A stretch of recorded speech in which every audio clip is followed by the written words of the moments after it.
ભરૂચના પાલેજમાં 12 વર્ષીય બાળકના મોત બાદ ફૂડ એન્ડ ડ્રગ્સ વિભાગની તબાહી 10 રેસ્ટોરન્ટમાંથી 40 થી 50 કિલો ખાદ્ય સામગ્રીનો નાશ કરાયો। ભરૂચના પાલેજમાં 12 વર્ષીય બાળકના ચિકન રોલ ખાધા બાદ મોતના મામલે ફૂડ એન્ડ ડ્રગ્સ વિભાગ દ્વારા રેસ્ટોરન્ટમાં સઘન તપાસ હાથ ધરવામાં આવી। પાલેજની આશરે 10 જેટલી રેસ્ટોરન્ટમાં અધિકારીઓએ શાકભાજી, કાચા ચિકન સહિતની ખાદ્ય સામગ્રીનો જથ્થો તપાસ્યો। તપાસ દરમિયાન આશરે 40 થી 50 કિલો શંકાસ્પદ તથા ગુણવત્તા અંગેની ખામી ધરાવતી સામગ્રીનો નાશ કરવામાં આવ્યો। આ ઉપરાંત ભરૂચ નગરપાલિકા સામે આવેલી ઇન્ડિયન બેકરીમાં પણ ફૂડ એન્ડ ડ્રગ્સ વિભાગે તપાસ હાથ ધરી।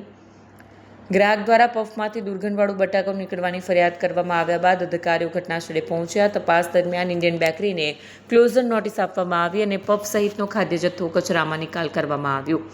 ખાદ્ય ચીજોની ગુણવત્તા, સ્વચ્છતા અને સલામતી અંગે ફૂડ એન્ડ ડ્રગ વિભાગની કડક કાર્યવાહીને પગલે રેસ્ટોરન્ટ અને બેકરી સંચાલકોમાં ફફડાટ